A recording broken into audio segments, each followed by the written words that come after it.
6. Pay your brokers well. The power of good advice.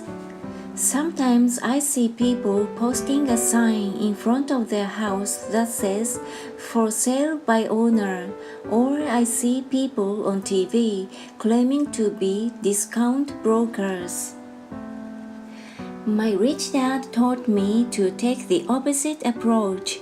He believed in paying professionals well, and I have adopted that policy also. Today, I have expensive attorneys, accountants, real estate brokers, and stockbrokers. Why? Because if, and I do mean if, the people are professional, their services should make you money. And the more money they make, the more money I make. We live in the information age. Information is priceless. A good broker should provide you with information, as well as take the time to educate you. I have several brokers who do that for me. Some taught me when I had little or no money, and I am still with them today. What I pay a broker is tiny in comparison with what kind of money I can make because of the information they provide. I love it when my real estate broker or stockbroker makes a lot of money because that usually means I made a lot of money. A good broker saves me time in addition to making me money, like when I bought the vacant land for $9,000 and sold it immediately for over $25,000 so I could buy my Porsche quicker. A broker is my eyes and ears in the market. They are there every day, so I do not have to be. I'd rather play golf. People who sell their house on their own must not value their time much. Why would I want to save a few bucks when I could use that time to make more money or spend it with those I love? What I find funny is that so many poor and middle-class people insist on tipping restaurant help 15 to 20%, even for bad service, but complain about paying a broker 3 to 7%. They enjoy tipping people in the expense column and stiffing people in the asset column.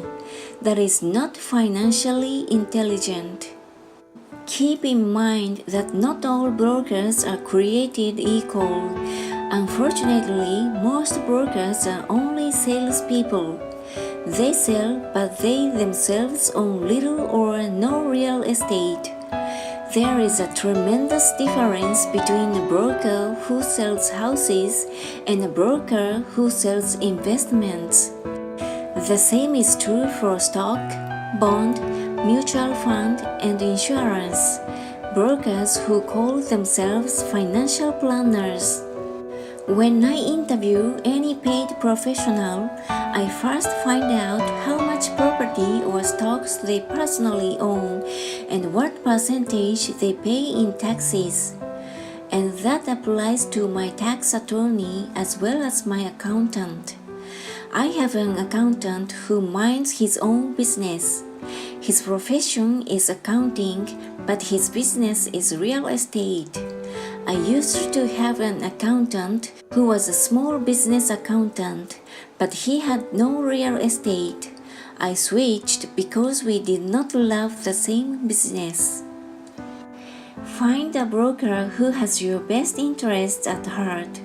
Many brokers will spend the time educating you, and they could be the best asset you find. Just be fair, and most of them will be fair to you. If all you can think about is cutting their commissions, then why should they want to help you? It's just simple logic. As I said earlier, one of the management skills is the management of people. Many people only manage people they feel smarter than, and they have power over.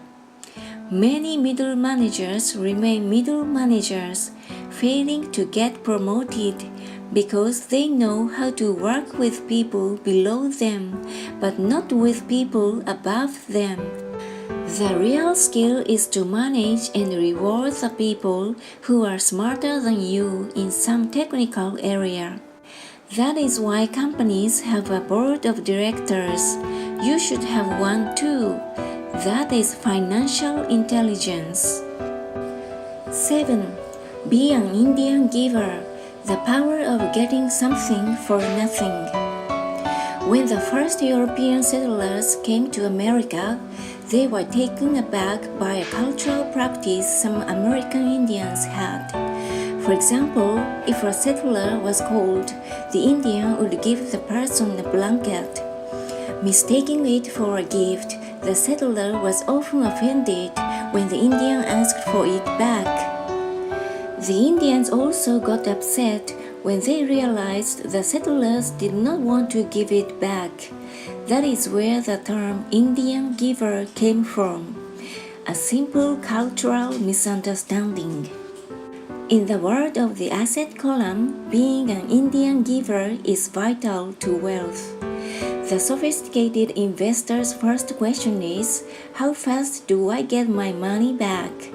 They also want to know what they get for free, also called a piece of the action. That is why the ROI, or return on investment, is so important. For example, I found a small condominium that was in foreclosure a few blocks from where I lived. The bank wanted $60,000 and I submitted a bid for $50,000, which they took simply because along with my bid was a cashier's check for $50,000. They realized I was serious. Most investors would say, aren't you trying up a lot of cash? Would it not be better to get a loan on it? The answer is, not in this case. My investment company uses this condominium as a vacation rental in the winter months when the snowbirds come to Arizona. It rents for $2,500 a month for 4 months out of the year. For rental during the off-season, it rents for only $1,000 a month. I had my money back in about 3 years. Now I own this asset, which pumps money out of me, month in, month out. The same is done with stocks. Frequently, my broker calls and recommends I move a sizable amount of money into the stock of a company that he feels is just about to make a move that will add value to the stock, like announcing a new product. I will move my money in for a week to a month while the stock moves up. Then I pull my initial dollar amount out and stop worrying about the fluctuations of the market because my initial money is back and ready to work on another asset. So my money goes in and then it comes out and I own an asset that was technically free. True, I have lost money on many occasions, but I only play with money I can afford to lose. I would say on an average 10 investments, I hit home runs on 2 or 3, while 5 or 6 do nothing and I lose on 2 or 3. But I limit my losses to only the money I have in at that time.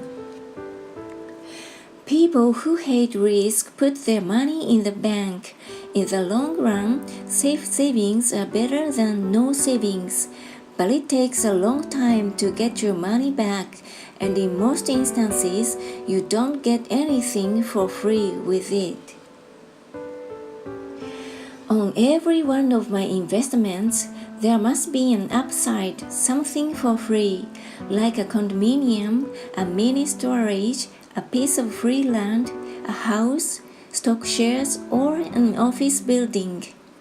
And there must be limited risk or a low-risk idea. There are books devoted entirely to this subject, so I will not talk about it here.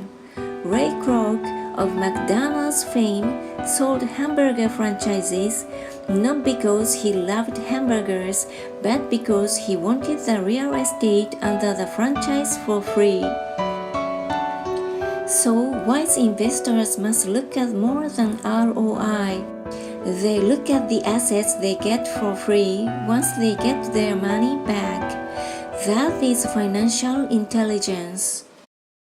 If you like this video, give me a thumbs up and subscribe. Thank you!